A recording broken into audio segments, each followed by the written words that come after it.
Students, पिछले video में हम लोगों ने रसायन विज्ञान के चैप्टर नंबर 2 इलेक्ट्रोकेमिस्ट्री का रिवीजन किया था। आज के वीडियो में स्टूडेंट्स हम लोग डिस्कस करेंगे रासायनिक बलगति केमिकल काइनेटिक्स का रिवीजन जो है।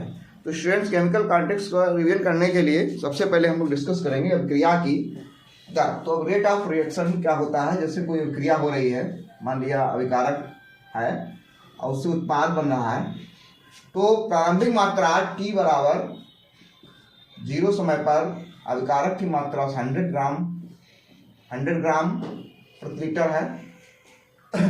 तो प्रोडक्ट मान लिया 0 है। कुछ समय T समय बाद यहाँ से 20 ग्राम मात्रा निकल गई और 20 ग्राम उत्पाद बन गया। 20 ग्राम जो है उत्पाद बन गया, तो यहाँ पर 80 ग्राम प्रति लीटर मात्रा बचेगी। तो देखिए क्या हुआ यहाँ पर कि T समय बाद अभिकारक की मात्रा 100 से घटकर 80 हो गई, उत्पाद की मात्रा 0 से बढ़कर 20 हो गई। तो अभिकारक की सांद्रता घट रही है और उत्पाद की सांद्रता में वृद्धि हो रही है।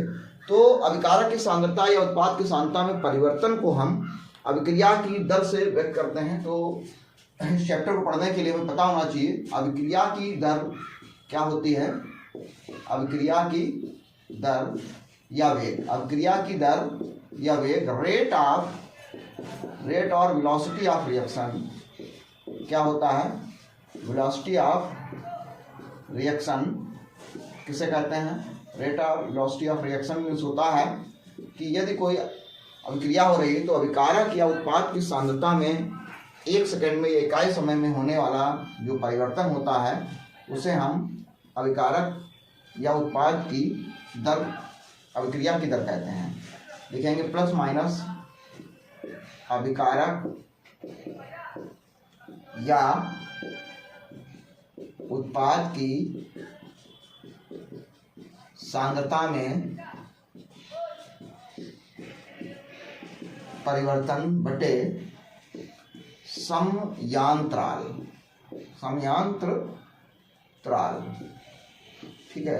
तो डिफिनेशन इसकी याद करना चाहते हैं तो उस इजी वे में याद कर सकते हैं कि किसी भी रासायनिक अभिक्रिया में अभिकारक या उत्पाद की सांद्रता में इकाई समांतराल में या 1 सेकंड में होने वाला परिवर्तन, 1 सेकंड में होने वाला परिवर्तन अभिक्रिया की दर कहलाता है। अभिक्रिया या उत्पाद की दर कहलाता है। यदि अभिकारक की दर को लिखेंगे तो देखिए अभिकारक की दर, चूंकि अभिकारक की सांद्रता घट जाती है 100 से 80 हो गई, इसलिए इसकी सांद्रता को दिखाने के लिए minus delta R upon delta T प्रयोग करेंगे। ठीक है। अगर हम उत्पाद के रूप में लिखें तो यहाँ प्लस डेल्टा P बटे डेल्टा T, क्योंकि उत्पाद की जो मात्रा है वो 0 से 20 हो गई, उत्पाद की मात्रा बढ़ेगी तो उत्पाद की अभिक्रिया की दर जो लिखी जाएगी वो plus delta P upon delta T। Instantaneous या तात्क्षणिक अभिक्रिया की दर अगर हम लिखना है, तात्क्षणिक अभिक्रिया की दर अगर लिखना है तो इंस्टेंटेनियस में मतलब 1 सेकंड से भी कम समय में हमें अभिक्रिया की दर दिखानी है। तो यहाँ पर डेल्टा की जगह पर हम D लगा लेंगे, dr अपॉन dt। उत्पाद के लिए प्लस dp अपॉन dt। तो ये अभिक्रिया की दर हो गई, ये हो गई तात्क्षणिक अभिक्रिया की दर। अभिक्रिया की दर का अगर मात्रक निकालेंगे तो R का जो मात्रक होगा वो बराबर होगा अभिकारक के उत्पाद की सांद्रता बटे डेल्टा T समय। तो उत्पाद या अभिकारक की सांद्रता का मात्रक होता है मोल प्रति लीटर माइनस 1 हो जाएगा, और समय का मात्रक हम समय या सेकंड ले सकते हैं। तो इस प्रकार से इसका जो मात्रक बनेगा mole litre minus 1 second minus 1, ये हमारे रेट या वेलोसिटी का, अभिक्रिया का दर या वेग का मात्रक हो जाएगा। इसको हम अगर ग्राफिकल फॉर्म में दिखाना चाहते हैं तो स्टूडेंट्स किस प्रकार से दिखाएंगे। देखिए, अगर हम यहाँ पर आप लोग दिखा रहे हैं अभिकारक की दर में होने वाले परिवर्तन को, तो प्रारंभिक मात्रा ये मान लिया समय है और ये जो है अभिकारक की सांद्रता है। तो प्रारंभिक सांद्रता अधिक होगी, तो यहाँ पर हम R0 इसको ले सकते हैं। लेकिन जैसे जैसे समय बढ़ेगा तो अभिकारक सांद्रता घटेगी, तो ये ग्राफ इस प्रकार से कुछ इस प्रकार से बनेगा, ये सांद्रता इस प्रकार से घटती चली जाएगी।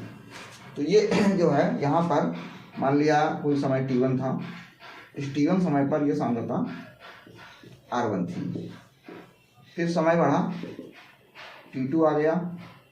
अब इस t2 समय पर सांद्रता हो गई R2, घट गई सांद्रता, क्या हो गई, घट गई। तो ये जो मान होगा हमारा, ये मान, ये डेल्टा R हो जाएगा। अब यहाँ पर जो रेट निकलेगा वो हो जाएगा R एवरेज इक्वल टू क्या निकलेगा, R एवरेज इक्वल टू हो जाएगा माइनस डेल्टा R अपान डेल्टा T। ये अभिक्रिया की दर को इस प्रकार से ग्राफ से हम दिखा सकते हैं। अगर हमें इंस्टेंटेनियस दिखाना है तो इस प्रकार से हम ले लेंगे, यहाँ पर ये कर्व फॉर्म में आ जाएगा, ये हो जाएगा इंस्टेंटेनियस, यहाँ पर ये dt समय हो जाएगा और ये dr हो जाएगा कंसंट्रेशन dr हो जाएगा यहाँ पर। तो कंसंट्रेशन इस प्रकार से dr हो जाएगा, तो इस प्रकार से हम दिखा सकते हैं dr, ये कंसंट्रेशन dr हो गया। तो ये यहाँ इंस्टेंटेनियस आ जाएगा, डी आर इंस्टेंटेनियस को दिखा सकते हैं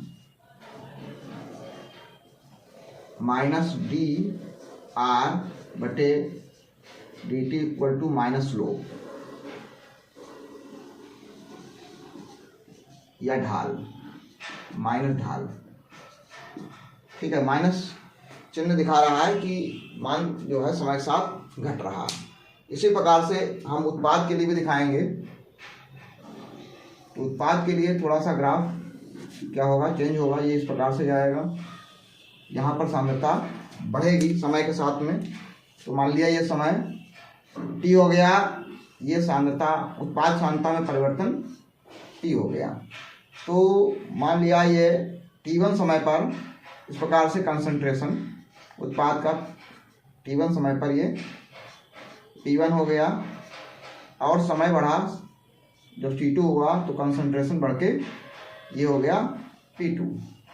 ठीक है स्टूडेंट्स, ये p2 हो गया। तो यहाँ पर इन दोनों का अंतर जो होगा ये हो जाएगा डेल्टा t, और ये समय का अंतर हो जाएगा डेल्टा t। तो यहाँ पर ये जो ग्राफ होगा ये हिस्सा हमारा दिखाएगा, ये दिखाएगा R एवरेज बराबर डेल्टा प्लस में डेल्टा P अपान डेल्टा T। अब इस ग्राफ को अगर हम लेंगे इस प्रकार से इंस्टेंटेनियस के फॉर्म में, तो ये dP हो जाएगा और ये इसका dt हो जाएगा। तो हो जाएगा R इंस्टेंटेनियस डेल्टा dP अपान dt हो जाएगा। तो स्टूडेंट समझ में आया होगा इस प्रकार से। यहाँ पर ये हो गई क्रिया की दर अभिकारक उत्पाद के लिए, दोनों के लिए हमने ग्राफ के द्वारा आप लोगों को किस प्रकार से परिवर्तन ही बता दिया है। इसको नोट कर लीजिए, फिर आगे हम लोग डिस्कस करते हैं। स्टूडेंट्स अभी हम लोग डिस्कस कर रहे थे अभिक्रिया की दर के बारे में। अब हम एक रासायनिक अभिक्रिया है उसकी दर का समीकरण देखिए किस प्रकार से बनेगा। मान लिया ये अभिक्रिया है N1A plus N2B gives out M1C plus M2D।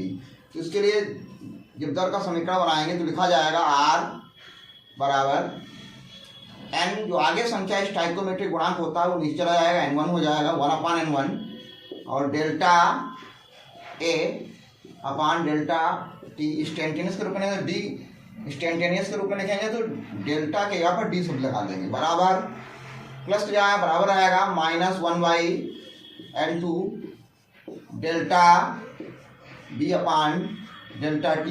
अभिकारक के लिए माइनस में रहते हैं मान, उत्पाद के लिए प्लस बनाएंगे, बराबर 1/M1 डेल्टा C अपान डेल्टा D बराबर 1/M2 delta D by delta T।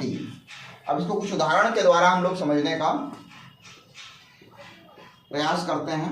जैसे फॉर्मूला है 5 Br minus plus BrO3 minus plus 6 OH minus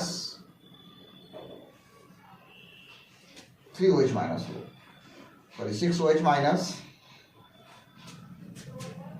तो ये हो जाएगा 3 Br2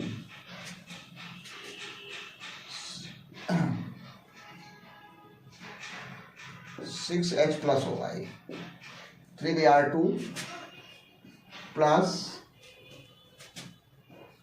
3H2O। तो यहाँ पर लिखेंगे रेट का इक्वेशन, तो R equal to 1/5 minus delta Br minus बटे डेल्टा T बराबर minus delta BrO3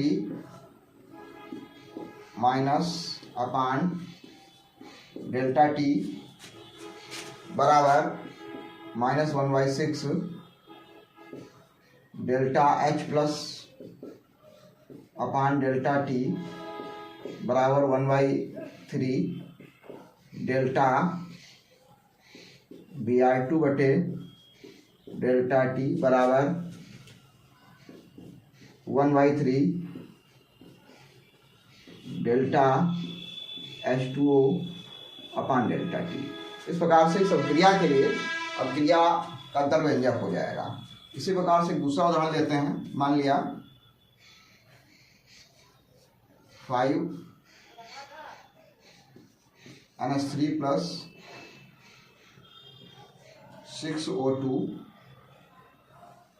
gives out 4NH3 होगा। 4NH3 plus 6O2 gives out हो जाएगा 4NO प्लस 6H2O।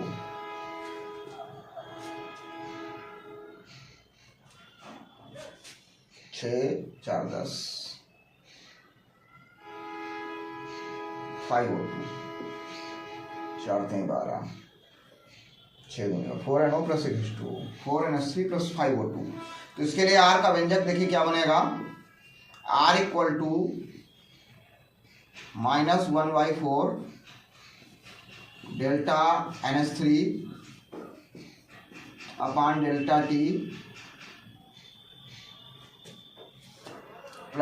बराबर -1/5 डेल्टा O2 अपान डेल्टा T बराबर, अब ये प्लस में रहेगा प्लस 1/4 NO अपान delta T equal two plus 1/6 delta H2O, delta यहाँ भी रहेगा, डेल्टा H2O अपान डेल्टा T। इस प्रकार से ये सब क्रिया के लिए अभिक्रिया का दर व्यंजक हो गया। ऐसे बहुत सी अभिक्रियाएं हैं जिनके लिए अभिक्रिया के दर व्यंजक हम लोग निकाल सकते हैं। जैसे N2 plus 3H2 gives out 2NH3 है। इसके लिए अभी इसी प्रकार से निकलेगा व्यंजक। तो क्या हो जाएगा R इक्वल टू माइनस, इस बार हम स्टेंटेंस के रूप में लिख रहे हैं dN2 upon dt equal to -1/3 dH2 upon dt equal to 1/2 dNH3 upon dt। इस प्रकार स्टूडेंट्स हम विभिन्न अभिक्रियाओं के लिए अभिक्रिया के दर का इस प्रकार से सूत्र ज्ञात कर सकते हैं। इसको स्टूडेंट के लीजिए। फिर हम लोग आगे लेसन का सबसे इंपॉर्टेंट टॉपिक डिस्कस करने वाले हैं अभिक्रिया की कोटि के बारे में। स्टूडेंट्स अभी हम लोग डिस्कस कर रहे थे अभिक्रिया की दर के बारे में, अब उसी के आगे डिस्कस करेंगे अभिक्रिया का वेग नियम तथा वेग व्यंजक और वेग स्थिरांक के बारे में। तो देखिए स्टूडेंट्स, अभिक्रिया का वेग नियम 11th में हम लोगों ने पढ़ा हुआ है। वागे द्वारा दिया गया द्रव्यानुपाती क्रिया का नियम ही अभिक्रिया का यहाँ पर वेग नियम कहलाता है, जिसमें बताया गया है कि यदि कोई अभिक्रिया या कोई रासायनिक क्रिया हो रही है तो उस रासायनिक अभिक्रिया की दर जो होती है अभिकारकों के मोलर सांद्रताओं के गुणनफल के समानुपाती होती है। अभिक्रिया की दर जो होती है, वेग नियम कहता है कि अभिक्रिया की दर अभिकारकों के मोलर सांद्रताओं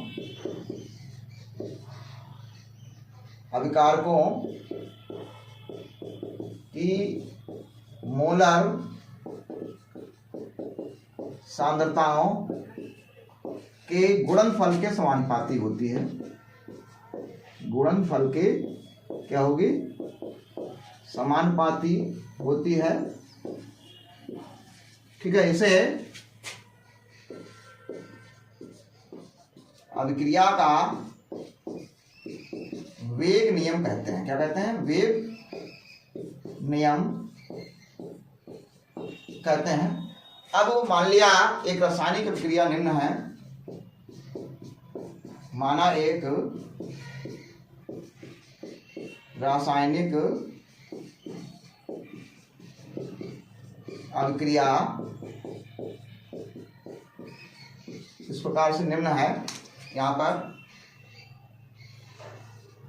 ए plus B C plus D.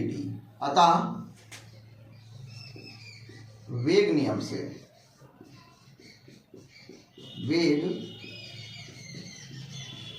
देखिए यहाँ पर क्या आएगा।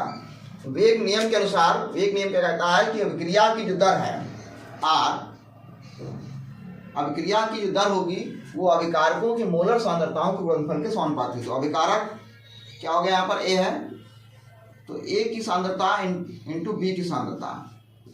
ठीक है, लेकिन यहाँ पर स्टाइकियोमेट्रिक गुणांक जो होंगे वो ए और बी ना होकर यहाँ पर एक्स और वाई लिया जाएगा। ठीक है, इनके समानुपाती हो जाएगी। अभिक्रिया की दर जो होगी वो अभिकारकों के मोलर सांद्रताओं के गुणनफल के समानुपाती हो जाएगी वेग नियम के अनुसार। अब यहाँ पर जो स्टाइकियोमेट्रिक गुणांक एक्स और वाई जो होते हैं, ये नए गुणांक प्राप्त हुए, ये प्रयोगों द्वारा निकाले जाते हैं। ठीक है, समीकरण एक जो है, समीकरण एक वेग व्यंजक कहलाता है। वेग या दर व्यंजक कहलाएगा। कहलाता है वेग या इसे दर व्यंजक के नाम से जाना जाता है। तो समीकरण एक हमारा क्या हो गया? वेग या दर व्यंजक हो गया। अब यहाँ पर अगर हम समानुपाती को हटाएंगे तो एक नया क्वेश्चन प्राप्त होगा। R इक्वल टू के ए की पावर एक्स इंटू बी की पावर वाई, वेर यहाँ पर के क्या हो जाएगा? अभिक्रिया का दर या वेग स्थिरांक। अभिक्रिया का दर या वेग स्थिरांक के नाम से जाना जाएगा।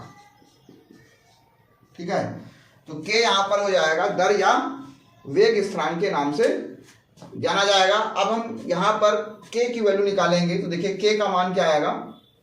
अतः के बराबर आ जाएगा यहाँ पर आर अपान ए की सांद्रता की घात एक्स इंटू बी की सांद्रता की घात वाई हो जाएगा। अब स्टूडेंट्स, हम अभिक्रिया के दर या वेग स्थिरांक की परिभाषा निकाल सकते हैं। यदि ए की सांद्रता और बी की सांद्रता की जो है दोनों के मान जो हो एक मोल प्रति लीटर हो, एक मोलर या एक मोल प्रति लीटर हो, तो के बराबर हो जाएगा आर के। तो के बराबर होगा आर के से परिभाषा निकलेगी। यदि अभिकारकों की सांद्रताओं का गुणनफल एक मोल प्रति लीटर हो तो अभिक्रिया का दर या वेग स्थिरांक अभिक्रिया की दर के बराबर होगा। तो आसानी से परिभाषा निकल आएगी। यदि अभिकारकों की सांद्रताओं का गुणनफल एक मोल प्रति लीटर हो तो अभिक्रिया का दर स्थिरांक अभिक्रिया का दर स्थिरांक अभिक्रिया की दर के बराबर होगा। आर मीन्स अभिक्रिया की दर और क्या है दर स्थिरांक। दर स्थिरांक अभिक्रिया की दर के बराबर होगा यदि अभिकारकों सांद्रताओं का गुणनफल कितना हो, 1 मोल प्रति लीटर हो। अब हम इस जो समीकरण है हमारा, समीकरण 1 ये आया था, समीकरण 2, इसी वेग जो वेग व्यंजक आया है, इस वेग व्यंजक का जो मान निकला है समीकरण 2 में r इक्वल टू के ए की घात x इंटू बी की घात y, यहाँ पर हम इसको इस प्रकार से भी लिख सकते हैं, r इक्वल टू होता है, चूंकि r इक्वल टू होता माइनस डी आर अपान डी टी, तो यहाँ पर फॉर्मूला बन जाएगा माइनस डी आर अपान डी टी बराबर के ए की घात x और b की घात y। तो इस प्रकार से ये समीकरण जो है, समीकरण जो नंबर 3 आएगा, इसे अभिक्रिया की दर या वेग का अवकलन समीकरण के नाम से जाना जाता है। समीकरण 3 अभिक्रिया की दर का वेग, अभिक्रिया की दर का अवकलन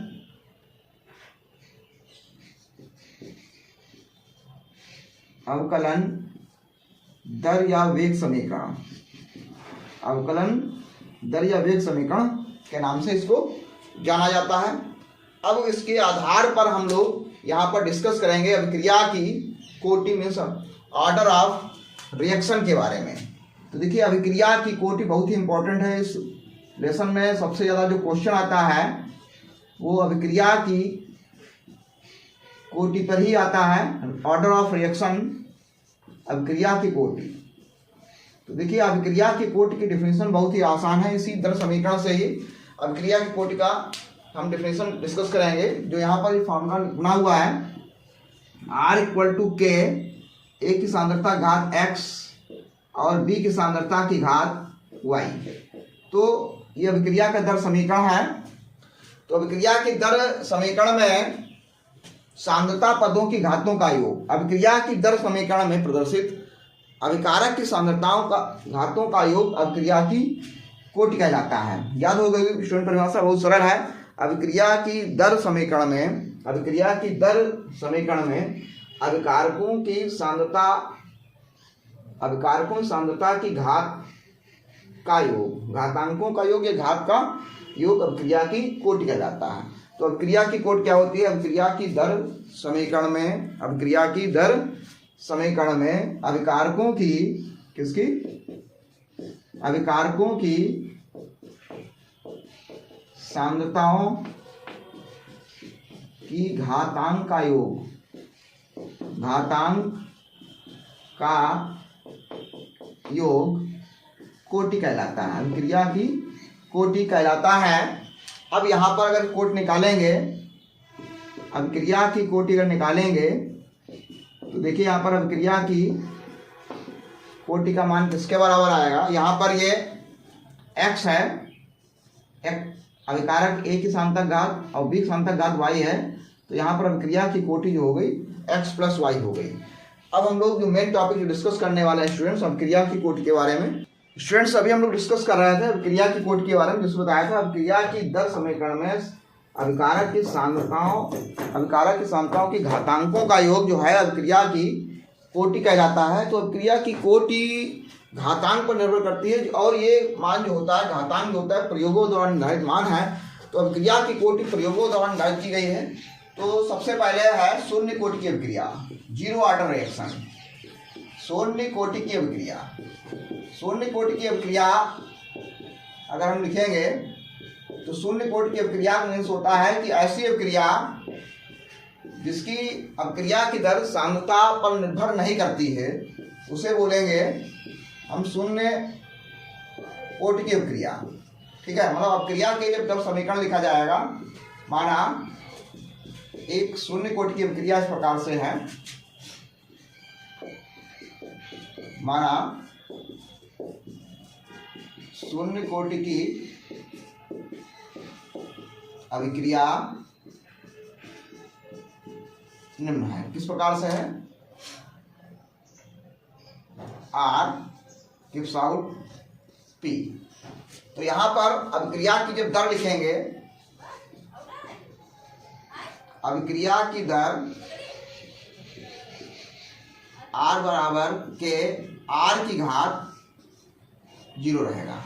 ठीक है, तो शून्य कोटि की अभिक्रिया का मतलब है वो अभिक्रिया जिसकी अभिक्रिया की दर सांद्रता पर निर्भर नहीं करती है, सांद्रता पर निर्भर नहीं करती है, उसे शून्य कोटि की अभिक्रिया कहते हैं। दिमाग में स्टूडेंट बैठा लीजिए, शून्य मतलब जिसमें अभिक्रिया की दर सांद्रता पर निर्भर नहीं करेगी, अभिक्रिया की दर सांद्रता पर निर्भर नहीं करेगी या सांद्रता की शून्य घात के समानुपाती होगी। वह अभिक्रिया जिसकी दर अभिकारक की शून्य घात, अभिकारक की घातांक शून्य होता है, वह अभिक्रिया जिसमें अभिकारक की सांद्रता के घातांक शून्य होता है उसे हम शून्य कोटि की अभिक्रिया कहते हैं। या घातांक शून्य होता है, इसका मतलब है अभिक्रिया की दर जो होती है सांद्रता पर निर्भर नहीं करेगी। ठीक है, तो उसे बोलेंगे हम शून्य कोटि की अभिक्रिया। यहाँ पर लिखेंगे कोटि बराबर 0। इसके एग्जाम्पल है, पहला है H2Cl2 की सनलाइट में अभिक्रिया कराई जा रही है, 2HCl बनना है। क्या बनना है? 2HCl बनना है। तो यहाँ पर देखा गया कि R बराबर जो होता है, R समानुपाती करके अगर लिखेंगे तो H2 की घात 0 इंटू Cl2 की घात 0 होती है। ठीक है, दूसरी अभिक्रिया है 2HI H2 प्लस I2। तो यहाँ पर भी R समानुपाती जो होता है HI की सांद्रता की घात, यहाँ पर H नहीं लगा लेते हैं AU, तो ये 0 होता है। इसी प्रकार से है 2NH3 gives out N2 plus 3H2। तो यहाँ पर भी R समानुपाती होता है NH3 की घात 0। तो ये जो अभिक्रियाएं यहाँ पर लिखी हैं, तो ये सब प्रयोगों द्वारा देखा गया कि इन प्रयोगों द्वारा जो मान निकाले गए, देखा गया कि इनकी अभिक्रिया की जो दर थी वो सांद्रता की घातांक पर निर्भर नहीं कर रही थी, इसलिए ये सभी शून्य कोटि की अभिक्रियाएं कहलाती हैं। ठीक है, अब हम स्टूडेंट डिस्कस करेंगे शून्य कोटि की अभिक्रिया का दर व्यंजक। शून्य कोटि की अभिक्रिया का दर व्यंजक, शून्य कोटि की अभिक्रिया का दर व्यंजक। तो देखिए, शून्य कोटि की अभिक्रिया का दर व्यंजक तथा दर स्थिरांक की गणना, दर स्थिरांक की गणना। तो देखिए स्टूडेंट्स, ध्यान से समझिए, बहुत ही इजी भी है और इम्पोर्टेंट भी है। तो देखते हैं, माना शून्य कोटि की अभिक्रिया निम्न है, शून्य कोटि की अभिक्रिया निम्न है। किस प्रकार से है? अभिक्रिया यहां पर दी गई है, R gives out P। शून्य कोटि की अभिक्रिया की दर, शून्य कोटि की अभिक्रिया की दर R समानुपाती के R की घात 0, R समानुपाती R की घात 0, तो R बराबर के R की घात 0। ठीक है स्टूडेंट, तो यहाँ पर ये आ गया के R की घात 0, R बराबर एक तरफ से लिख सकते हैं हम के। ठीक है स्टूडेंट्स, अब R का मान क्या होता है? चूंकि स्मॉल r बड़ा होता है माइनस डी R बटे dt होता है। तो यहाँ पर जब मान रखा जाएगा तो आ जाएगा माइनस डी R बटे dt बराबर के। ठीक है, या डी R बराबर माइनस के dt। ठीक है स्टूडेंट्स, अब हम इसका क्या करेंगे? इसका किया जाएगा, समाकलन करेंगे दोनों पक्षों का, दोनों पक्षों का समाकलन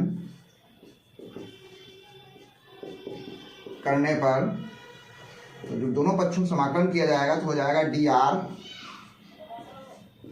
बराबर माइनस के dt। और ये समाकलन का फॉर्मूला होता है, जैसे dx है तो dx का हो जाएगा x हो जाएगा, तो dr का हो जाएगा r, यहाँ पर r बचेगा ये, और माइनस के नियतांक हो गया, dt का हो जाएगा t, तो के टी हो गया, और समाकलन नियतांक यहाँ पर i आ जाएगा, वेर i इक्वल टू हो गया समाकलन नियतांक, समाकलन कांस्टेंट हो गया। ठीक है स्टूडेंट्स, अब हम क्या करेंगे, यहाँ पर ये मान लेंगे कि यदि टाइम 0 है, यदि t बराबर 0 हो, यदि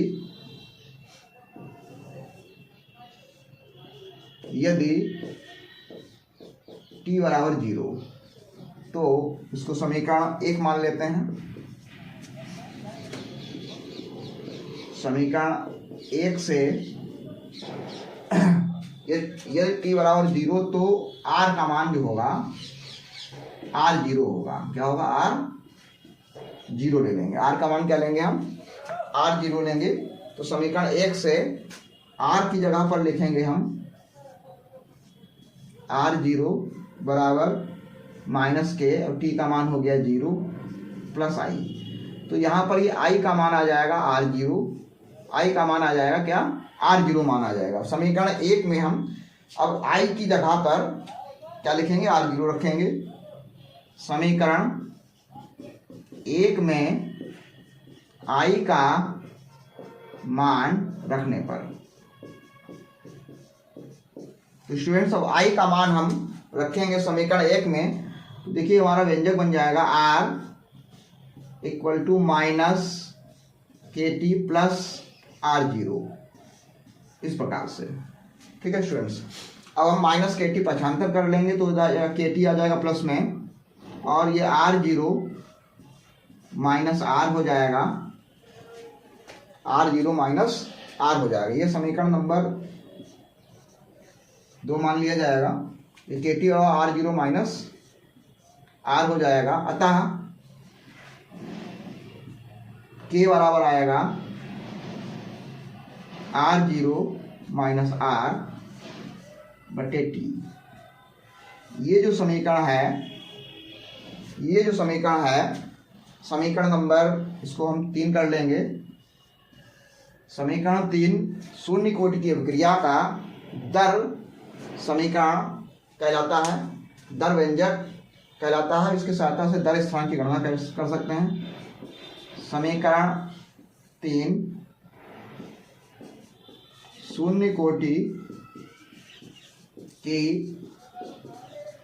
अभिक्रिया का दर समीकरण कहलाएगा। क्या कहलाएगा? शून्य कोटि की अभिक्रिया का दर समीकरण ये कहलाता है। तो स्टूडेंट्स, हम लोगों ने यहाँ पर देखा कि शून्य कोटि की अभिक्रिया क्या है, उसके उदाहरण क्या होते हैं, ठीक है। फिर शून्य कोटि की अभिक्रिया के दर समीकरण क्या होता है ये डिस्कस किया, इसको नोट कर लीजिए स्टूडेंट्स। अभी हम लोग डिस्कस कर रहे थे शून्य कोटि की अभिक्रिया के दर व्यंजक जिसका मान निकला था k equal to r0 minus r upon T.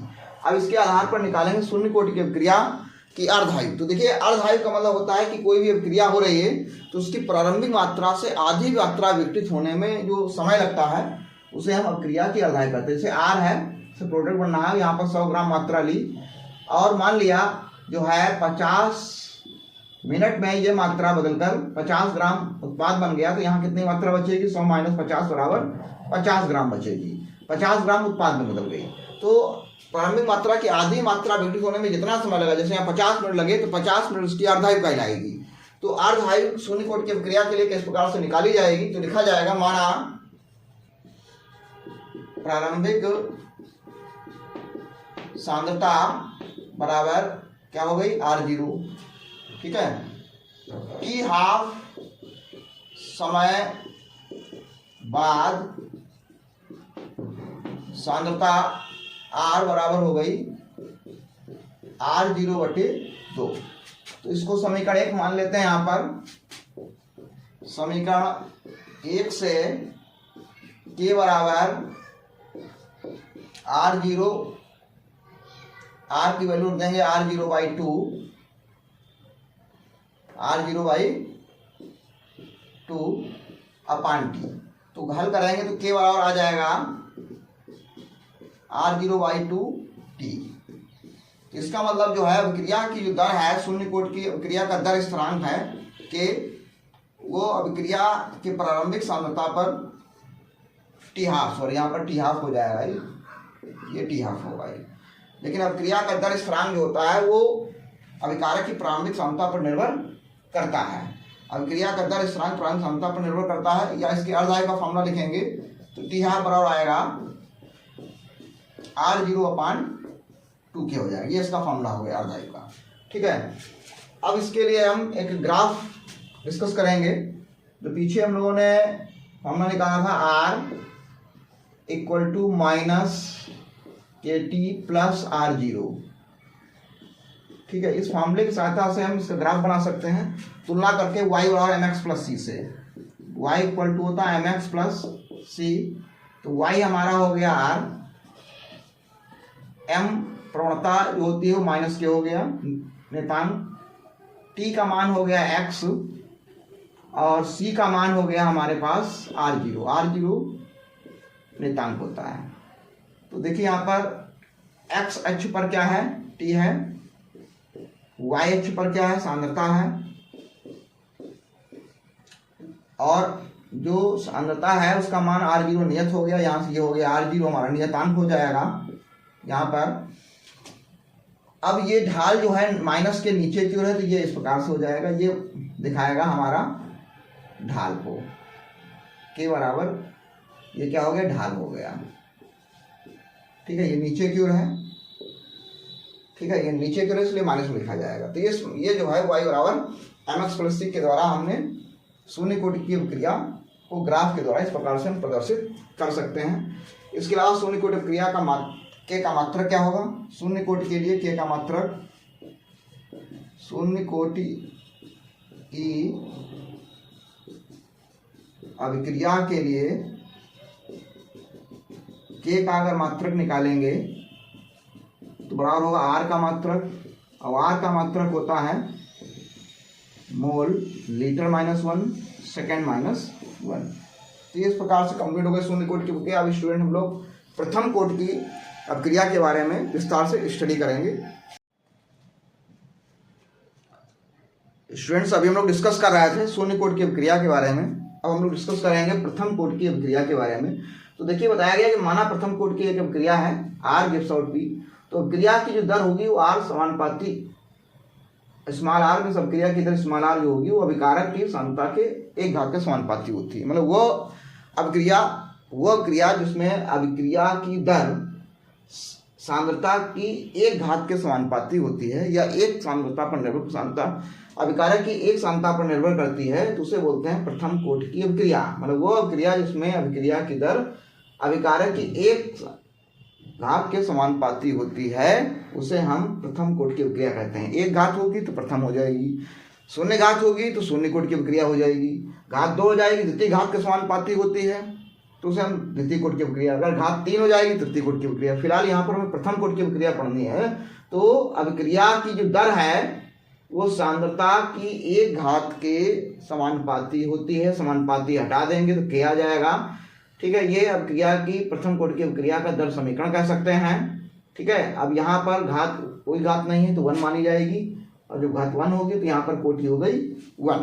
ठीक है स्टूडेंट्स, अब इसके उदाहरण के द्वारा इसको समझते हैं। जैसे NH4NO2 को गर्म किया जाए, NH4NO2 को गर्म किया जाए तो बनता है N2 + 2 H2O। तो यहाँ पर अभिक्रिया का दर बराबर आएगा K NH4NO2 की घात 1। ठीक है, तो कोटि बराबर यहाँ पर आ जाएगी 1। इस प्रकार से कोटि बराबर आ जाएगी 1 आ जाएगी। पहला उदाहरण हो गया। दूसरा है H2O2 gives out H2O plus half O2, तो R बराबर आ जाएगा K H2O2, तो यहाँ भी घात 1 हो गई, तो इसकी भी कोटि क्या आ जाएगी, 1 आ जाएगी। ठीक है स्टूडेंट्स, तो ये इस प्रकार से इसके कुछ उदाहरण हो गए, और भी उदाहरण है, इसको डिस्कस कर सकते हैं। अब यहाँ पर हम लोग मुख्य रूप से डिस्कस करेंगे प्रथम कोटि की अभिक्रिया का दर व्यंजक। प्रथम कोटि की अभिक्रिया का दर व्यंजक, ये इंपॉर्टेंट है स्टूडेंट, ध्यान पूर्वक समझ लीजिए कि प्रथम कोटि की अभिक्रिया का दर व्यंजक क्या होता है। तो यहाँ पर इसी प्रकार से लिखा जाएगा, माना प्रथम कोटि की अभिक्रिया निम्न है, क्या है, R gives out P। ठीक है, अभिक्रिया की दर R K इंटू R। ठीक है, चूंकि स्मॉल r बड़ा होता है माइनस dr अपान dt, तो फॉर्मूला हो जाएगा यहाँ पर माइनस डी आर अपान डी टी बराबर के आर। ठीक है स्टूडेंट्स, अब हम क्या करेंगे, आर आर एक साइड कर लेंगे, तो minus D R upon R equal to K minus ले लेते हैं, माइनस के डी टी। दोनों पक्षों का समाकलन करने पर क्या करेंगे, समाकलन करेंगे तो यहां पर आ जाएगा, समाकलन का सिंबल लगा सकते हैं इस प्रकार से, D R upon R equal to minus K D T. तो ये फॉर्मूला होता है D X upon X equal to होता है लॉग ई बेस एक्स। तो ये हो जाएगा तुम्हारा log E base R equal to minus K T plus I, ये फॉर्मूला हो जाएगा। अब लिखेंगे यदि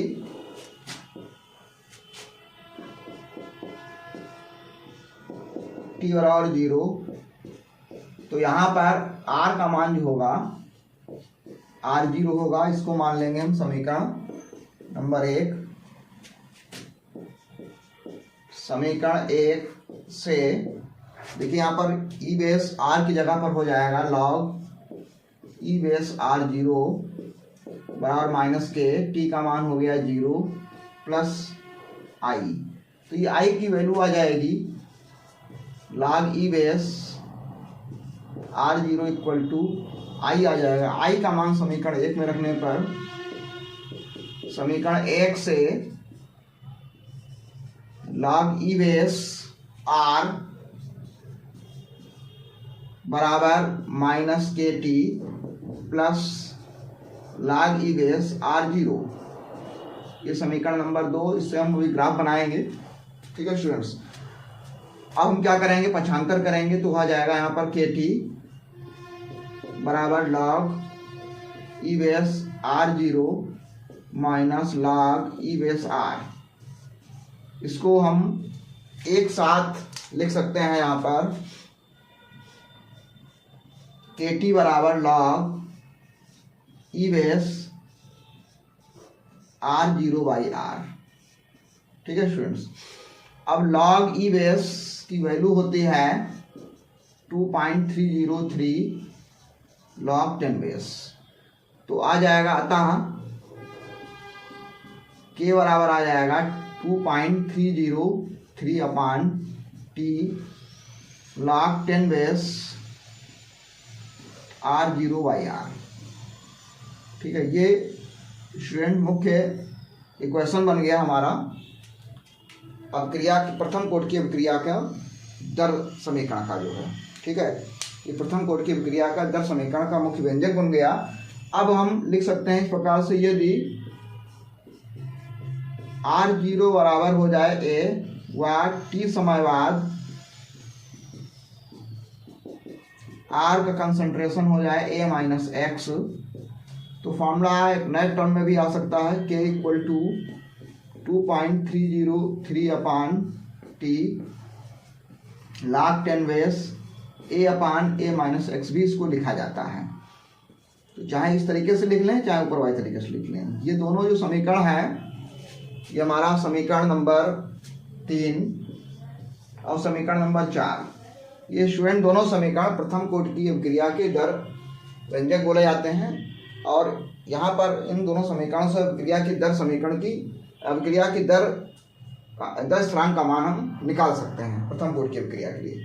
इसको स्टूडेंट नोट कर लीजिए। फिर हम लोग स्टूडेंट डिस्कस करते हैं प्रथम कोटि की अभिक्रिया की अर्ध आयु का व्यंजक, और किसी भी कोई भी कोटि है उस के लिए दर स्थिरांक का मात्रक कैसे निकलता है उसकी एक शॉर्ट ट्रिक सीखेंगे स्टूडेंट। इसको नोट कर लीजिए स्टूडेंट्स। अभी हम लोगों ने डिस्कस किया प्रथम कोटि की अभिक्रिया का दर व्यंजक। तो यहाँ पर दर स्थिरांक का फॉर्मूला हमने अभी डिस्कस किया हुआ है। अब इस फॉर्मूले की सहायता से स्टूडेंट्स हम लोग निकाल सकते हैं प्रथम कोटि की अभिक्रिया की अर्ध आयु का मान कैसे निकलेगा। तो देखिए यहाँ पर लिखेंगे अर्ध आयु के लिए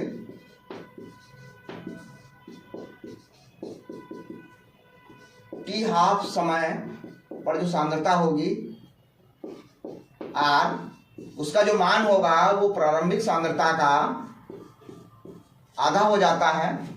अतः यहाँ पर K बराबर होगा 2.303 अपान टी हाफ हो जाएगा log 10 बेस। अब ये R0 बटे R का मान भी R0 बाई 2 हो जाएगा, तो R0 कैंसिल हो जाएंगे। अब इसको जो हम हल करेंगे तो देखिए स्टूडेंट्स यहाँ पर वैल्यू आएगी K equal to 2.303 upon T half, और ये log 10 बेस 2 बचेगा जिसकी वैल्यू होती है 0.3010 वैल्यू होती है। तो इसको हल करने पर ये आता है K equal to 0.693 upon T half. तो ये इक्वेशन ये सिद्ध करती है कि अब प्रथम कोटि की अभिक्रिया जो है फर्स्ट ऑर्डर रिएक्शन जो होती है प्रथम कोटि की अभिक्रिया का K का मान अभिकारक की सांद्रता पर निर्भर नहीं करता। अभिकारक की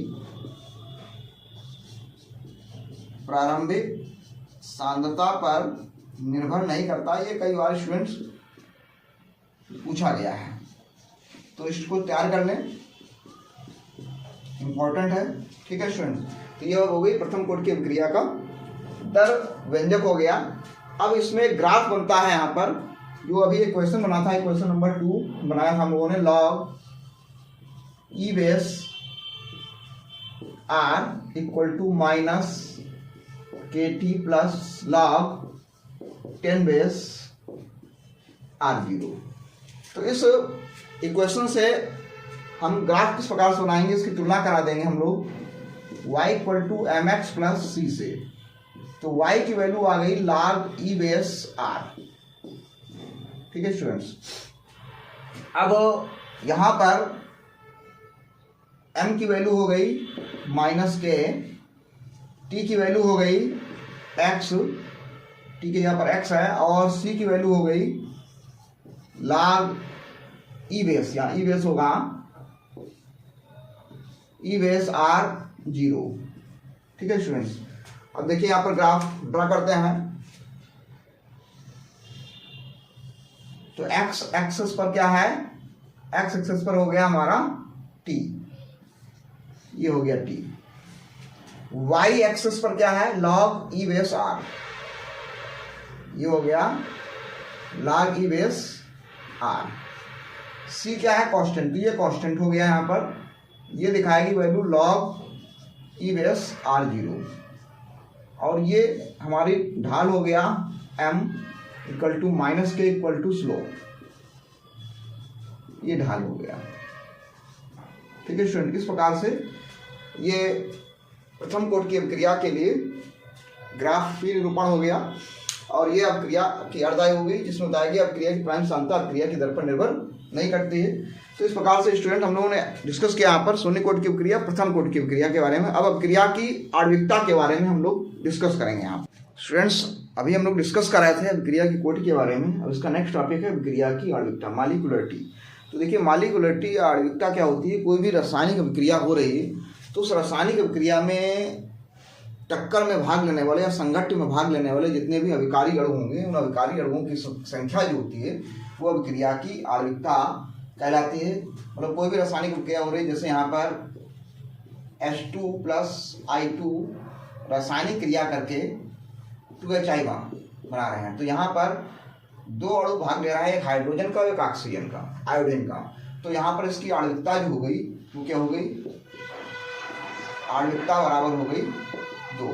तो जितने भी अणु किसी रासायनिक क्रिया में को पूर्ण करने में भाग लेते हैं उन अणुओं की संख्या जो होती है क्रिया की आणविकता कहलाती है। जैसे 2NO + O2 गिव्स आउट बन गया 2NO2। तो यहाँ पर दो अणु NO के, एक अणु ऑक्सीजन का भाग ले रहा है, तो यहाँ पर अभिक्रिया की जो आणविकता हो गई वो कितनी हो गई, 3 हो गई।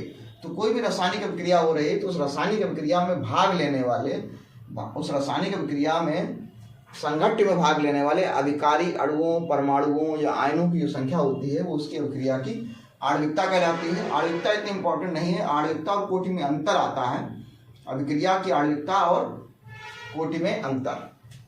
तो देखते हैं स्टूडेंट, अभिक्रिया की आणविकता हो गई, ये मान लिया, अब इधर ये हो गया कोटि। तो दोनों में क्या मेजर डिफरेंस है, देखिए अभिक्रिया की कोटि जो होती है वो अभिकारी अणुओं की,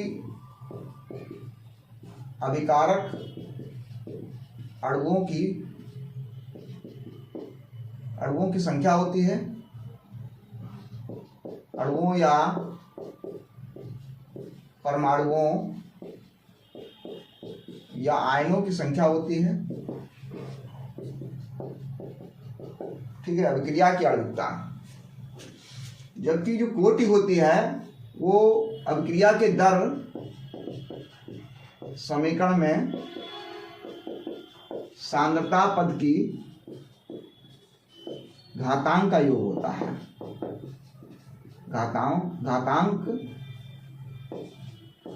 का योग होता है, घातांक का योग जो होता है उसे हम अभिक्रिया की कोटि कहते हैं। दूसरा डिफरेंस यह है कि अभिक्रिया की जो आणविकता होती है वो अणुओं की संख्या पर निर्भर करती है, अणुओं की संख्या पर निर्भर करती है। जबकि कोटि का जो मान होता है वो प्रयोगों द्वारा निर्धारित किया जाता है। क्या होता है, प्रयोगों द्वारा निर्धारित होता है, ठीक है। तीसरा, आणविकता शून्य नहीं हो सकती, शून्य नहीं हो सकती, कोटि शून्य होती है, कोटि शून्य हो सकती है। अगला यह है कि आणविकता का मान केवल पूर्णांक संख्या होगा, केवल पूर्णांक संख्या होता है, पूर्णांक संख्या होगा। जबकि कोटि जो होती है शून्य, पूर्णांक व भिन्नात्मक दोनों हो सकती, तीनों प्रकार की हो सकती है, भिन्नात्मक तीनों प्रकार की हो सकती है। अब एक उदाहरण है, H2Cl2 सनलाइट में रिएक्शन हुई 2HCl बना, तो इसकी आणविकता जो है 2 है, लेकिन इसकी जो कोटि है वो 0 है। तो जरूरी नहीं कोटि व आणविकता दोनों में बराबर हो। अब हम लोग पिछड़ो प्रथम कोटि की अभिक्रिया देखेंगे, क्या है, छदम प्रथम कोटि की अभिक्रिया, प्रथम कोटि की अभिक्रिया।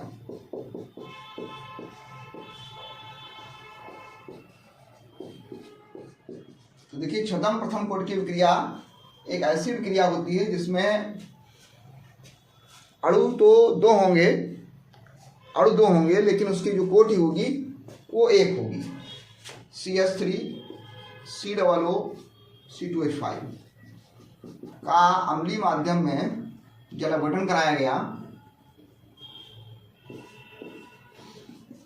H2SO4 द्वारा, तो CH3COOH प्लस C2H5OH बनता है। तो यहाँ पर अब क्रिया की दर समीकरण निकाला गया। तो क्रिया की जो दर समीकरण में अब क्रिया की दर जो होती है वो केवल एथिल एसीटेट या एथिल एथेनोइक अम्ल की सांद्रता पर निर्भर करती है। जल की सांद्रता बहुत ज़्यादा होने के कारण की सांद्रता में होने वाले परिवर्तन को नहीं ज्ञात किया सकता है, इसलिए इस पर निर्भर नहीं करेगी। इसलिए इसकी अभिक्रिया की कोटि जो होगी एक होगी, जबकि आणविकता 2 होगी। तो कोटि 1 है, आणविकता 2 है, इसलिए छद्म या आभासी प्रथम कोटि की अभिक्रिया इनको बोलते हैं। पॉजिटिव फर्स्ट ऑर्डर रिएक्शन बोला जाता है। ऐसे एक और रिएक्शन है C12H22O11, इसका भी हम जल अपघटन करा रहे हैं डाइल्यूट H2SO4 द्वारा। तो यहाँ पर बन रहा है C6H12O6 ग्लूकोज बनेगा, C6H12O6 फ्रक्टोज बनेगा। अब यहाँ पर देखा जाए तो इसकी अभिक्रिया की दर निकालेंगे तो R बराबर के आएगा सिर्फ C12H22O11, इस पर डिपेंड करेगी C12H22O11। तो इसकी जो कोटि निकालेंगे, कोटि जो होगी C12H22 होगा, इसकी जो कोटि होगी वो 1 होगी, जबकि आणविकता 2 होगी। ये प्रथम कोटि की अभिक्रिया हुई। तो स्टूडेंट्स, जो पार्ट फर्स्ट के अंतर्गत हम लोगों ने केमिकल काइनेटिक्स के पार्ट फर्स्ट में हम लोगों ने मुख्य रूप से अभिक्रिया की कोटि को विस्तार से पढ़ा हुआ है और आणविकता के बारे में पढ़ा हुआ है, दोनों में अंतर पढ़ लिया है। इसका जो सेकेंड पार्ट होगा स्टूडेंट्स, उसमें हम लोग पढ़ेंगे अभिक्रिया, जो अभिक्रिया होती है तो उसकी अभिक्रिया की दर का संघट्ट या टक्कर सिद्धांत क्या है, आर्हेनियस समीकरण क्या है। तो इसके बारे में हम लोग सेकेंड वीडियो में स्टूडेंट डिस्कस करेंगे। अगर वीडियो अच्छा लगा हो तो ज़्यादा से ज़्यादा साथी स्टूडेंट को शेयर करें। Thank you.